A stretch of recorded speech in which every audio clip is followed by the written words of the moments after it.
On the phone with me is the co-founder of the Progressive Change Campaign Committee, which you can find at boldprogressives.org, Adam Green. Adam, welcome to the program. Hey, big fan of the program. Good to be here, Sam. Well, thank you, Adam. I'm a big fan of yours. I think you know that. I just want to check that you're totally hydrated. If you need to take a water break at any time, feel free. Just continue to look into the phone. Sounds great.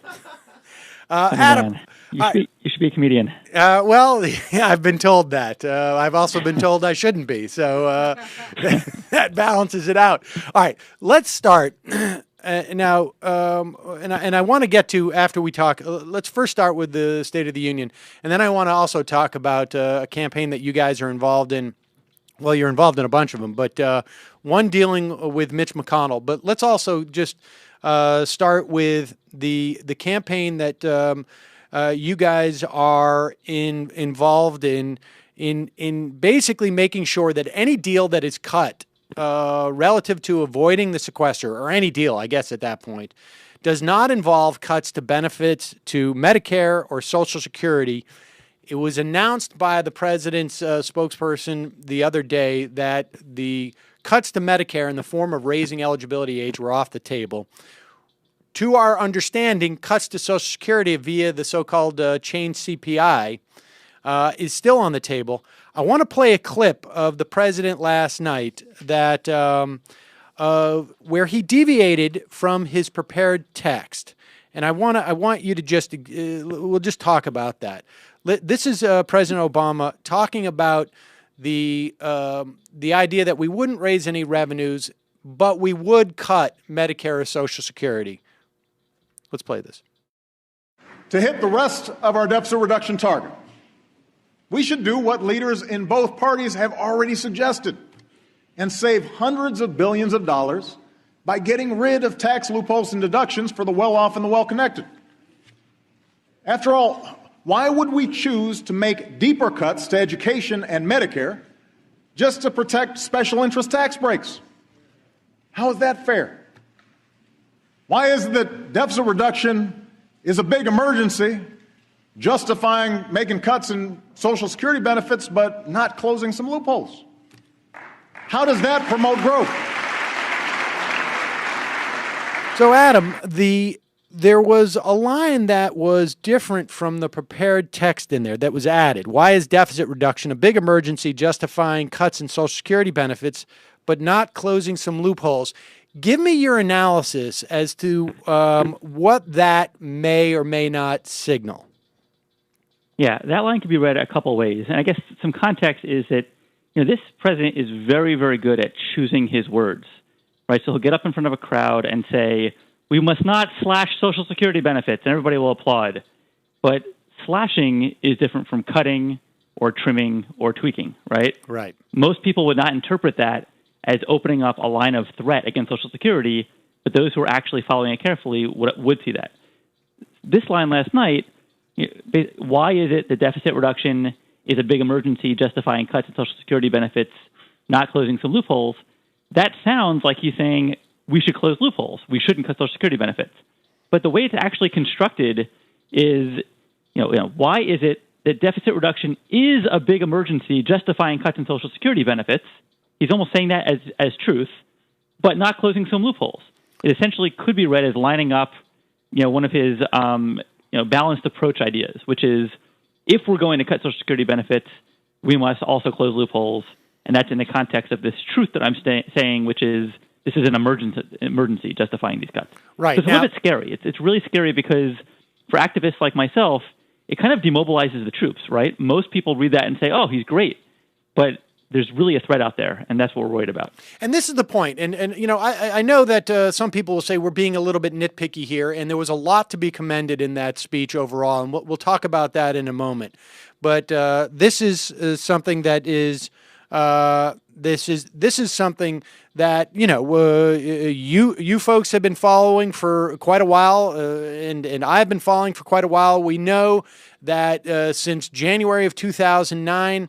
The president has expressed some desire for a grand bargain.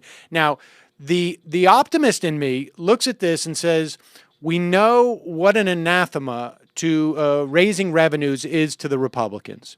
And so in some ways, what the president could be saying is, I'm going to indicate that the deficit is a crisis, even though the vast majority of economists say, no, in fact, it is not a crisis. In fact, we need to expand it to expand economic growth.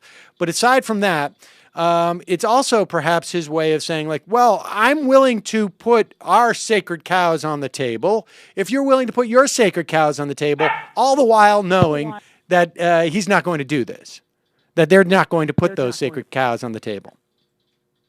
Yeah, I mean, that's an often made argument, and there's two flaws in that for me, or at least two things I'm very wary of. I mean, one is essentially saying he's going to give away the farm, for argument's sake, put really important stuff like Social Security benefits that my grandma and millions of grandparents across the country depend on the table, giving John Boehner the power to say yes, under the theory that John Boehner will say no and will look extreme, is a really big gamble, right? That's a gamble that I'm not willing to make, and I don't think most people would be willing to make to prove the point that John Boehner's extreme. Point number two is that our sacred cows are better than their sacred cows, right? Our sacred cows are 80% or more popular. Their sacred cows, like tax cuts for the rich and tax cuts for the powerful, are wildly unpopular. So it's not like, the left has their sacred cows, the right has their sacred cows. They're equally popular. Let's both put it on the table in the interest of moving the country forward. There's pretty much zero issue on the table right now where the progressive position is not the most popular position by overwhelming numbers. And therefore, why not just rally the public behind what progressives are demanding as opposed to needlessly compromising? That's pretty much our position. Go for it. No, go ahead. I mean, the one thing I would say is that there's, and this is something I know you've addressed a million times, the key word is benefits. So if Republicans come to the table in good faith and say, our concern is really spending. It's not, we're not actively trying to cause pain. We're not actively trying to reduce people's dependence on government. We just want to get our fiscal house in order.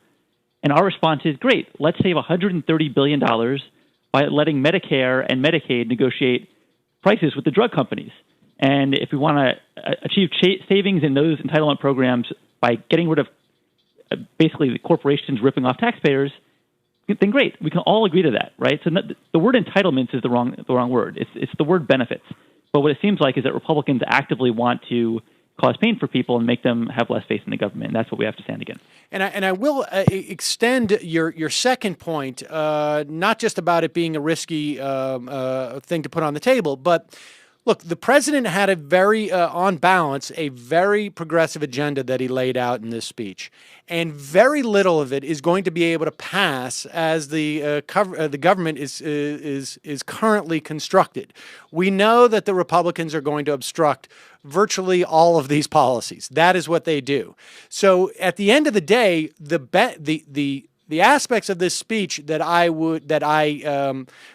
liked were that he was basically setting the compass in the proper direction. He was presenting a progressive and liberal vision in many different areas of our life.